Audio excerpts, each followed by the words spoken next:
and a makeshift school run by UNICEF. Excellency, this the people of Pakistan will remember forever. I'm also very grateful to so many heads of states and governments, as well as ministers and other partners who have joined us today. Ladies and gentlemen, we are at a turning point of history. Events are moving faster than we can imagine.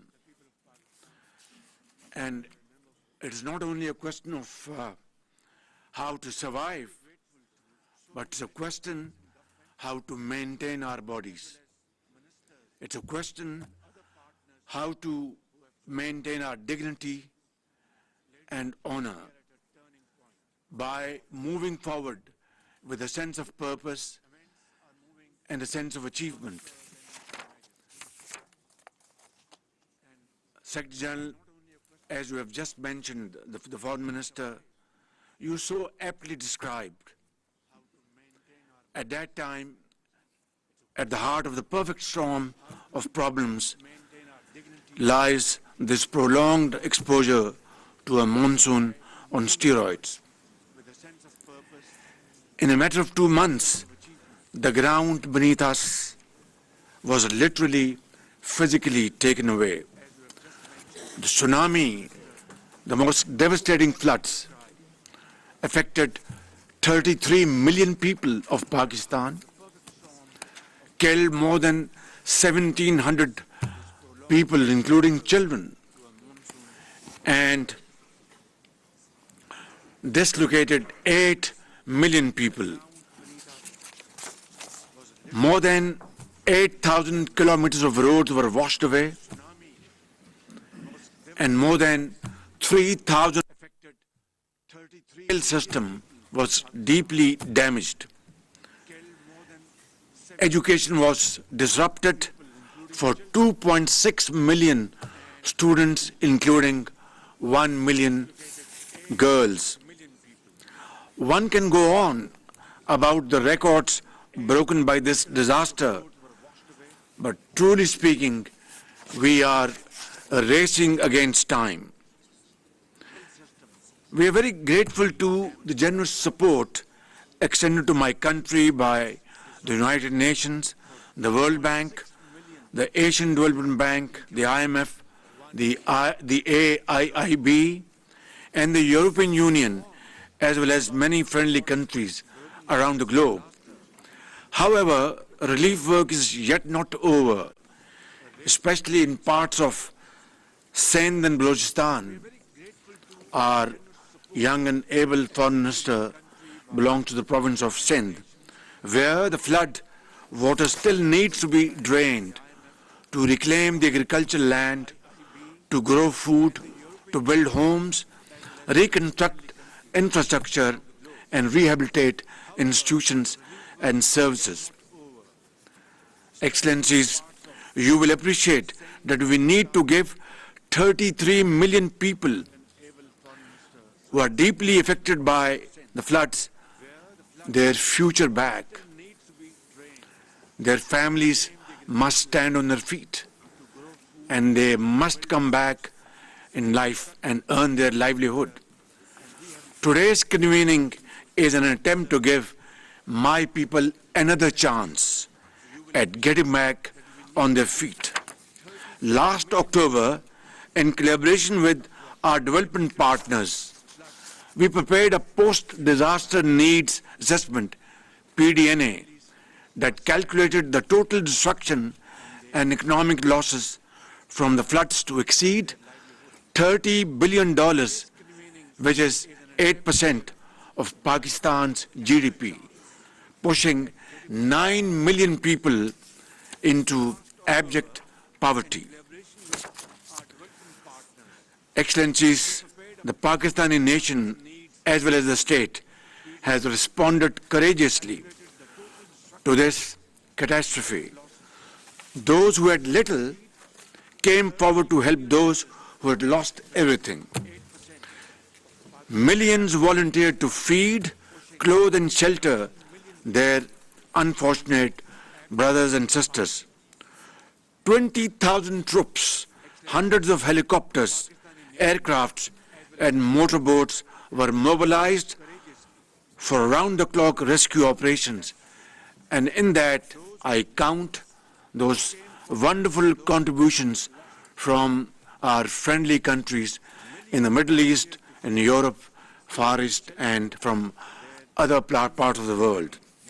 They saved thousands of lives and quickly restored disrupted communications. All resilience funds were repurposed to provide cash grants of over $400 million to more than 2.7 million households. Despite our acute financial constraints, we mobilized around $575 million for the emergency, including the UN flash appeal. Excellencies, the one lesson we have learned is that nothing can go back to business as usual. Tough choices will continue to be made, and I'm painfully aware that a taxonomy of harder and harsher reforms will make lives in the Pakistani streets and villages harsher than ever before. But the scale of the resource gap for funding crisis recovery is so wide that it has redefined how we think about resilience. Frankly, it has changed life forever. Building on the post-disaster needs assessment, my government has prepared a comprehensive framework plan for recovery, rehabilitation, and reconstruction with resilience. Its broad contours are set out in the 4RF document that will be presented to you in the next session of the conference. The first part of the 4RF plan reflects the priorities for recovery and reconstruction, bearing in mind the minimum funding requirement of $16.3 billion, half of which is proposed to be met from domestic resources and the other half from our own development partners and friends.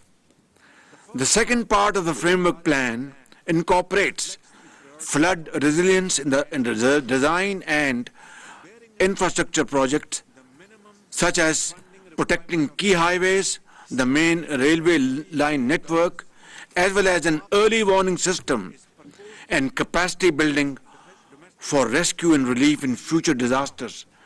Our funding gap for minimum recovery is $8 billion and will be needed over the span of the next 3 years. Excellencies, it is clear that Pakistan's ability to recover from the colossal flood disaster, to restore critical infrastructure and revive rapid economic growth will hinge substantially on the speed of these actions. And the most important link in this chain will be financial resourcing. If that gap continues to obstruct our recovery and minimum resilience needs, the results may be too catastrophic to imagine.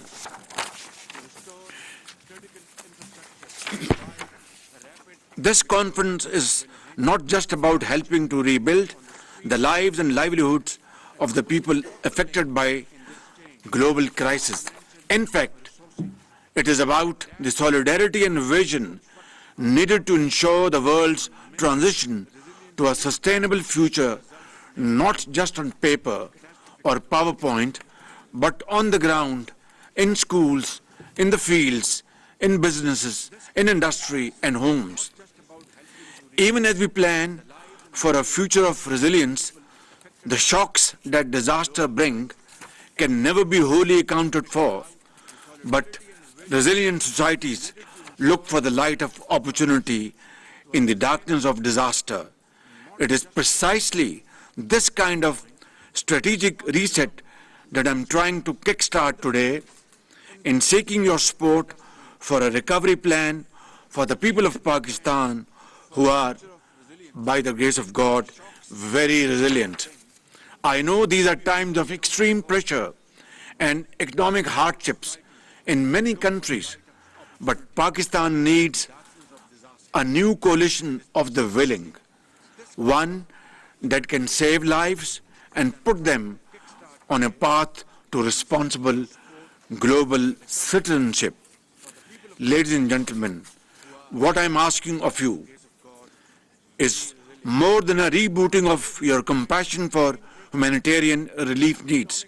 Today, I am asking for your support for those who have lost their life savings, their homes and livelihoods, those who are sitting under blue sky, facing the harshest of winters and looking forward to your help and support from mankind. I am asking for a sustained international support plan to meet this daunting challenge. I am asking for a new lifeline for people who need to power our economy and re-enter the 21st century with a future that is protected for such extreme risks to human security.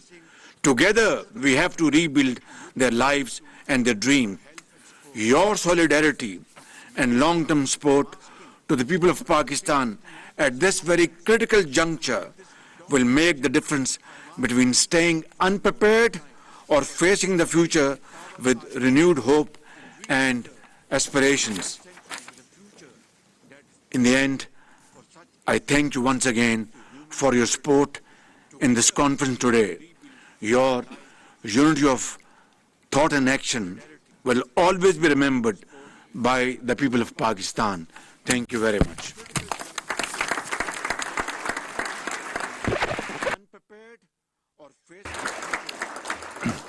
Thank you, sir, and thank you for your leadership. I now request